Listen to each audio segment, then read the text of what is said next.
Non veg खाऊच्या वारा दिवशी ना मटण किंवा मच्छी करूचो कंटाळलो ना की आपली अंडी बरी तिका साफ करूक नको की काय नको पटकन उकडली की फोडणीक घातली. तर मी कढई घेतलंय. कढई टाकले तेल, बारीक चिरलेलो कांदो, वर्ण घातलंय मसालो. तो चांगलं तेलात परतलंय आणि कांद्या खोबऱ्याचा वाटप. कांद्या खोबऱ्याचा वाटप ना काढलेला असला की बरा पडता.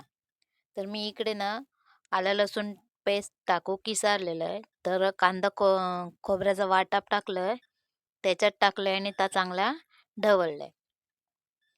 आपल्याक हव्या तेवढा पाणी वतायचं याच्यात. मका असा पातळ हवा होता भाताबरोबर, त्याच्यामुळे मी पाणी जास्त टाकलंय. जायच्यातही केली तर ते बरे लागतं आणि एक अंडा फोडून टाकले त्याच्यात. मग ही उकडलेली अंडी कट मारून आमटी टाकलंय आणि चांगलो उकाळी येऊक दिलंय.